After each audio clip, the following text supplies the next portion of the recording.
Hola, comunidad universitaria. Los saluda Néstor Córdoba, psicólogo del deporte en la Dirección de Cultura Física de la UAMX. Y como ustedes saben, pues obviamente pasamos la etapa de los nacionales universitarios en UIES, donde obviamente nuestra universidad fue sede de 9 disciplinas deportivas, donde conseguimos pues muchos resultados, pero también grandes experiencias para la gente que fue su primera participación. Ahora bien, les quiero hablar sobre un tema muy importante que a veces se toca muy poco, ¿no? Que es la recuperación psicológica o mental post competencia, ¿no? Luego muchas veces nosotros como deportistas, psicólogos, equipo multidisciplinario o entrenadores y gente también administrativa decimos, ¿y qué pasa después de la medalla? ¿Qué pasa también de los aciertos, de los errores, ¿no? Entonces, aquí quiero tocar temas muy importantes. El primero es obviamente sobre un impacto. Existen diferentes impactos en la vida de un deportista, ya sean tanto positivos como negativos, y quiero hablarles dos sobre ellos muy importantes. El primero de ellos sería que existe, sí porque sí, un desgaste físico. ¿Por qué? Porque la competencia es esta exigencia que te lleva al límite tus cualidades, tus características y obviamente la parte de un desgaste psicológico. No hay que decir que es un burnout, porque es la parte de una quema psicológica, un síndrome, pero más bien existe un desgaste en estrés, en ansiedad, en compromiso deportivo o también cuestiones positivas como tal. Puede existir un estrés positivo, el exceso de confianza, una motivación donde a lo mejor sí cumplí mis metas, mis objetivos y esto implica ya evidentemente que yo tenga una reducción a nivel psicológico y por ende este desgaste tanto físico como mental, que es lo que va a producir un impacto en nuestras emociones. Es decir, que esas emociones se van a almacenar tanto bien pero mal en el corto, mediano y o largo plazo. Entonces, ahora, yo quiero hablarles de algo muy importante. El desgaste tanto físico como psicológico debe de tener una recuperación. Este tiempo, o esta, mejor dicho, esta recuperación puede ser a través del tiempo. Puede ser una semana, unos días, unos meses, o inclusive un año, que es la justa deportiva del siguiente año, ¿no? Entonces, en esa situación hay que comprender si nuestros deportistas cuánto tiempo van a desarrollar. Una semana, 2 días, a lo mejor en etapa transitoria de pausa o hacia dónde nos vamos a empezar a adherir, que es la siguiente arista dentro de esta vertiente, ¿no? Como tal, ¿no? Entonces, ¿a qué me refiero con la adherencia? Una adherencia en cuanto directamente a la recuperación, una adherencia a cuando yo vaya con el equipo multidisciplinario, a la adherencia donde yo diga, más allá de hacer diferentes evaluaciones, hay que darle el espacio al deportista y obviamente para hacer una retroalimentación, pues no inmediatamente, pero sí pasando unos días. ¿Ah? Eso es como yo lo puedo empezar a recomendar y obviamente esto lo podemos empezar a trabajar con la parte de la psicología del deporte, con diferentes técnicas de relajación. Vaya, hay diferentes técnicas que comúnmente conocemos, que es la respiración diafragmática, la parte de una respiración cuadrada, donde inhalo, exhalo, vuelvo a inhalar, vuelvo a exhalar. ¿Estamos de acuerdo? La respiración diafragmática, que ya es un poquito más por tiempos, inhalo 3 o 4. Lo retengo de 3 a máximo 6 u 8 segundos, dependiendo cómo nuestro cuerpo reaccione, y lo voy exhalando en la misma manera de 3, 4, 5, 6 segunditos. Previamente es con la parte del diafragma, es decir, con la boca del estómago, y vamos a empezar a hacer una recuperación un poquito en la parte continua, es decir, recupero lento, inhalo, lo retengo y lo voy soltando por la boca, para que eso no se nos vaya a olvidar. Y no nada más existen esas técnicas de recuperación, las técnicas de recuperación o de relajación también existen a nivel mental, es decir, las técnicas cognitivas, es decir, el cómo yo me hablo, cómo yo genero unas autoinstrucciones, un autorrefuerzo, la parte de donde yo pongo un autorregistro, puede ser, vaya, con la parte donde yo mis pensamientos lo bajo con acciones, lo bajo en emociones y que yo le siga dando un plan en el corto, mediano o largo plazo y que evidentemente sepa qué es lo que pasó posteriormente en mi competencia deportiva, que ahorita vamos a ver un ejemplo muy importante. Ajá. Entonces, antes de ver este ejemplo muy importante, yo les comento, hay que generar un periodo de tregua, como así yo lo denomino. Ojo, no hay que decir que el periodo de tregua va a ser un periodo de pausa completamente ligado a que no hay actividad física, donde a lo mejor comúnmente o en algunas cuestiones pensamos que el periodo transitorio es no hacer nada. No, el periodo transitorio evidentemente se puede ocupar para bajar como tal son las cargas, como también qué es lo que podemos empezar a desarrollar hacia otro tipo de deporte, a lo mejor recreativo, puede ser irnos a natación, si yo estoy, no sé, en fútbol, en básquetbol, correr un poquito, pero obviamente cuidando los microciclos de choque y obviamente si yo estoy en atletismo, pues puede ser una parte de una caminata, hacer la bici, algo que reduzca la parte del impacto en mis piernas. Ahora, ¿a qué me refiero con esta parte del periodo de tregua? El entrenador debe de ser muy claro con el deportista y viceversa. ¿A qué voy con todo esto? Yo sé que ya tenemos unas competencias muy bonitas. Yo sé que esta parte de las competencias queremos resultados más adelante, queremos empezar a planificar otra vez nuestro macrociclo universitario y está muy bien. Aquí lo único que yo les pido es tener paciencia. ¿Por qué? Porque obviamente el entrenador debe de comprender que evidentemente el deportista puede que quiera hablar de sus emociones o que no quiera hablar si el resultado sea positivo o negativo, no nada más cuando existen ciertos errores o hay un fracaso entre comillas. ¿Por qué? Porque eso podemos transmitirlo a que es un fracaso controlado. ¿A qué me refiero con un fracaso controlado? Donde el deportista diga, a ver, perdí los partidos, perdí todos, o sabes que perdí la semifinal, perdí la final o los cuartos, o en fase de grupos nos eliminaron. Puede ser previamente cuál es el aprendizaje significativo que yo tengo sobre esta justa nacional y que me va a ayudar más adelante para el trabajo en equipo, la comunicación, autoconocerme un poquito más, la parte donde esta situación que yo les digo mucho a mis deportistas con los que trabajo. Si tú estás en un deporte colectivo, llámese básquetbol, fútbol, rugby, fútbol americano, etcétera, que vamos a empezar a que la pelota empiece a fluir, el voleibol también entra, esa situación de, a ver, yo quiero que el balón fluya, pues también debo de generar que la comunicación fluya, ¿estamos de acuerdo? Entonces, ahora, sí es muy indispensable que nosotros como entrenadores, equipo médico, miembros del staff, etcétera, hagamos una parte de una evaluación, sí, pero no una evaluación automática. ¿Por qué? Porque ya no dejamos que el deportista viva sus emociones. Comúnmente a nosotros nos dicen, a ver, psicólogo, es que este deportista está ansioso, está estresado. En automático, tienes que ser el psicólogo bombero. ¿Y qué pasó? Pues obviamente apagar ese fuego de emociones o estrés que tenemos en la cabecita, ¿no? Entonces, sí está bien, pero ¿qué creen? También hay que darle el espacio a nuestros atletas. Entonces, entrenadores, obviamente nosotros como coaches también está la situación donde decimos, a ver, si lo vamos a evaluar, pero a lo mejor le doy este periodo de tregua, de stand-by de una semana, 15 días y obviamente ya posteriormente desarrollamos una etapa transitoria donde ya está involucrada en nuestro macrociclo universitario. Después, obviamente, no es que quitemos los retos, porque obviamente debemos de generar objetivos nuevos, alcanzables, que sean gratificantes y que le llamen mucho la atención al deportista. Ahora bien, en esta semana o en esos 15 días donde el deportista está trabajando consigo mismo y obviamente tiene este periodo de tregua, no hay que nosotros sobreponerle algunos objetivos, no hay que decirle, oye tú Luis, Lupita, etcétera, ¿qué crees? Necesito que me mandes una evidencia de la siguiente semana de que estás haciendo tal trabajo. Entrenador, por favor, sí está muy bien, está excelente.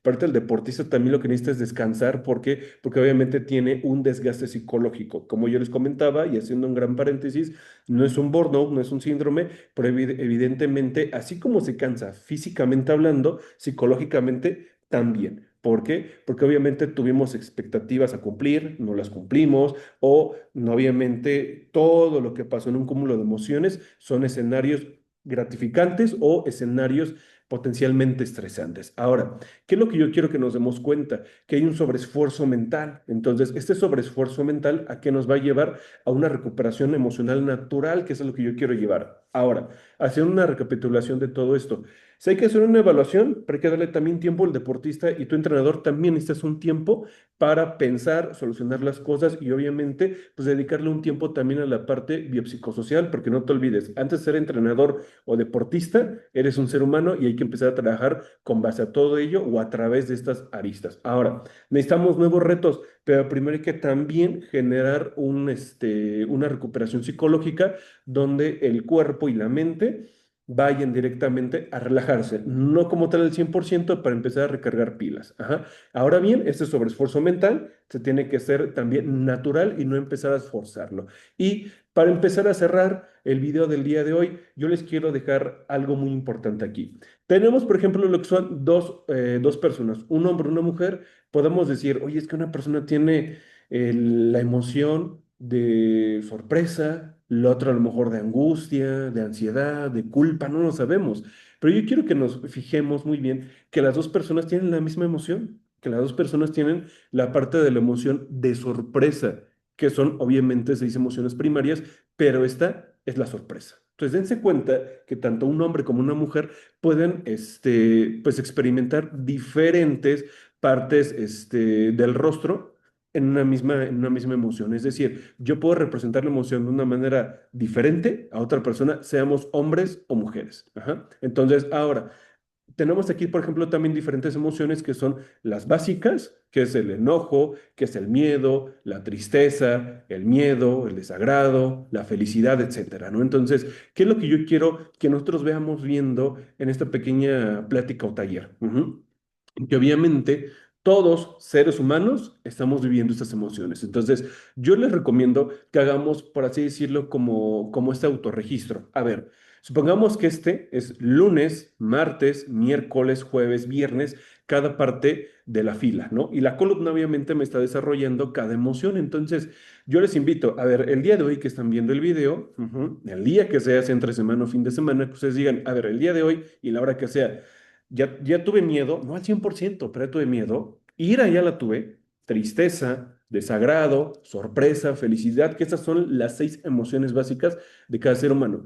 Y el otro día, el martes, que tú digas, a ver, pues a lo mejor sí tuve miedo, pero no tanto. Ah, pues lo señalas. Ajá. Ira sí tuve, pues sí. Ajá. Tristeza, desagrado, hasta ahorita no he tenido desagrado. Pero yo quiero que te des cuenta que durante las 24 horas estás teniendo emociones. Entonces, esto es lo que yo te invito a ti, entrenador, a ti, deportista, que hagamos un listado, ajá, un checklist psicológico de cuáles son las emociones que yo tengo post competencia para que más adelante los vayamos a hacer una retroalimentación. Ahora bien, esta pequeña retroalimentación, yo quiero que lo hagamos una junta, un feedback ya directamente con nuestros deportistas. Ahora, les voy a poner algunos ejemplos de atletismo, algunos ejemplos de fútbol americano, etcétera. Entonces, ¿qué es lo que yo quiero que nosotros vayamos concentrándonos en esta postura? Ajá.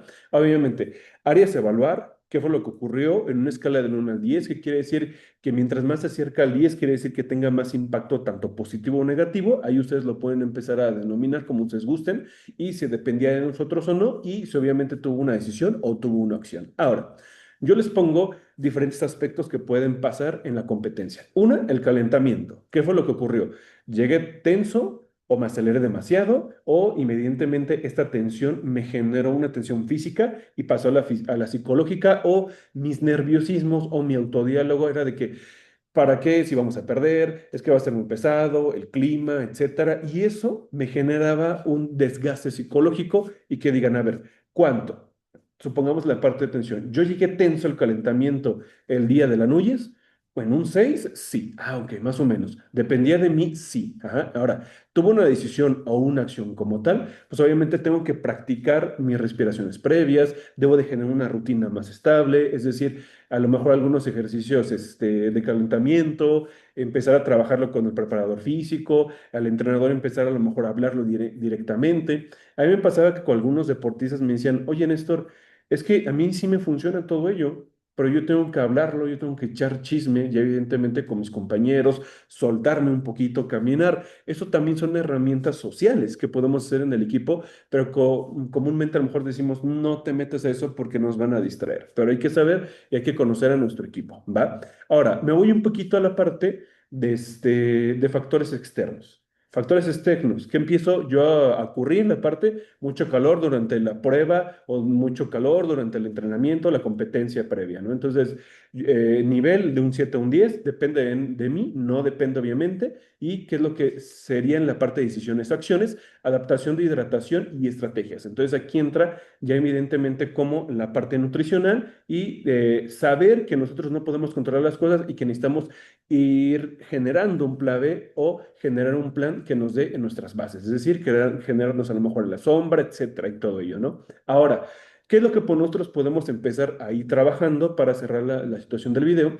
Una situación o un área a evaluar sería el resultado final. El resultado final puede ser, a ver, alcancé mi PB, mi marca personal, la mejoré en el atletismo, mejoré mis decisiones, ajá, a lo mejor la parte de un coreback, la parte de un futbolista, de un buen pase, la parte de un basquetbolista, corre muy bien, fue explosivo, tuve mayor comunicación. Esa sería la parte de un resultado. Ujú.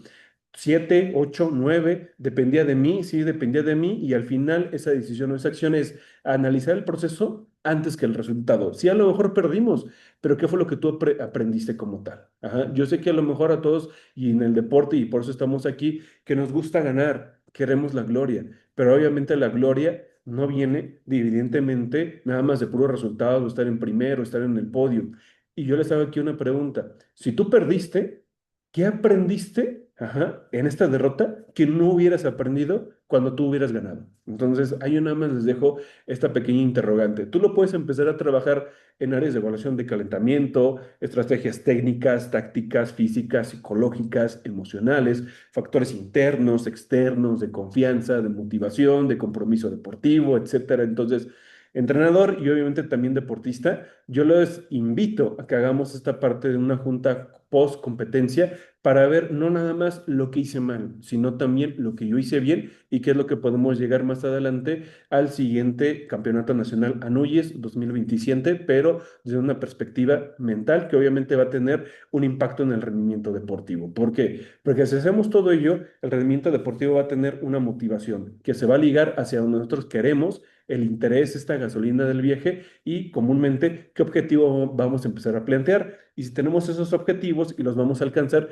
¿qué recursos tenemos para afrontar ese estrés a través de la confianza con un entrenamiento de calidad y que obviamente poco a poco y con base al entrenamiento y el proceso yo lo vaya creando y que yo vaya creyendo en ese proceso? Ujú. Y obviamente, pues que nosotros tengamos una parte muy importante de que el entrenamiento universitario y la parte auriverde de la Universidad Autónoma del Estado de México, pues se debe de vivir, debe de generar diferentes estrategias psicológicas, sociales y obviamente pues es tu universidad y que nosotros debemos de empezar a trabajar en equipo más como ya lo estamos haciendo. Entonces, universitario, entrenador, deportista, administrativo, ciencias aplicadas al deporte. Yo te invito a que obviamente también fortalezcas tu aspecto psicológico y que empieces ya evidentemente a disfrutar más la parte psicológica. Y por mi parte sería todo y recuerda que esta es tu universidad y estamos en contacto en diferentes y grandes videos que vamos a proporcionar más adelante.